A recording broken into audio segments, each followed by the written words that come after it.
Hello, my name is Matthew Green and this is Design Assignment 1 for Info 4320 at Cornell University. My board number is 18. And for this video, it's going to be a bit different from the mini assignments. I'm going to begin by giving you an overview of the project, then introducing the components, and then after that I'll run the project, showing off the full feature of it, and then I'll run it once again, showing off the feature where I'm able to stop. The key focus of this assignment is to make use of the TriColor LED, which is this LED here. It's actually an RGB red, green, blue LED that I can manipulate and change colors. Now I'm using 3 different breadboards here because I have a lot of components, but let me first begin by giving you an overview of the project. So right now I wanted to recreate a game that I played when I was growing up, which is 1, 2, 3 red light. Essentially, you have a corridor where someone would run down, someone would be at the end of the corridor, someone would run towards that person, and the person at the end of the corridor would say 1, 2, 3 red light. And if that person turned around and saw the person running at them, the person running at them would have to start over. So I want to replicate this loosely using this Lego carrier car that I have here, which actually has an ultrasonic rangefinder on it, secured with some electric tape actually. This is my motor that, as you can see, I don't have it attached in any way, so I'm actually going to be holding this to the gear to actually have this move. And then I have the potentiometer here, which is going to set my distance. This is my terminal distance.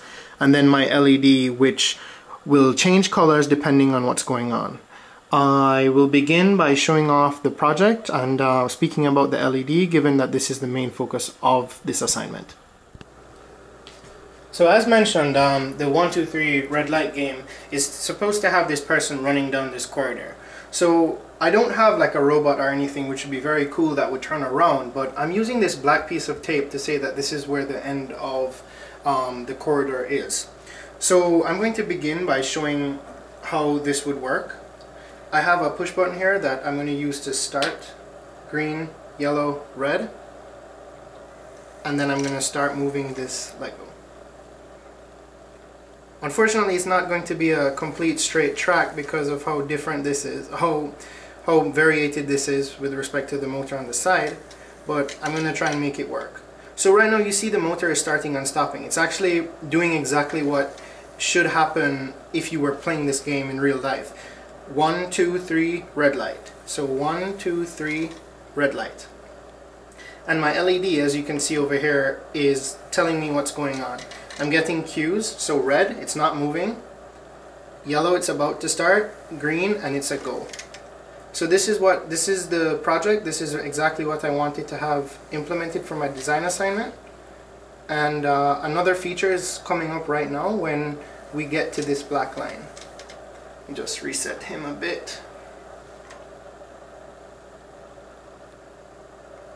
So there we go. We have a blue light happening right now, and what that means is that we've gotten to this terminal distance. As you can see, my motor is not moving anymore. We've gotten to this point where nothing else is happening. Alright, I'm going to hold down my button, which puts me to the off state to say that the project is now in the off state, so we're not running this anymore. And just to show you that this would work again if I wanted to, I tap the button one more time, and then we begin again by starting with the motor. We're at the terminal distance right now, so it's not going to start, but this is how it would work. If I took it back here, waited a while because it's in the wait phase, red, yellow, yellow, green, the motor starts. Alright, thank you. My name once again was Matthew Green, and this is a Design Assignment 1.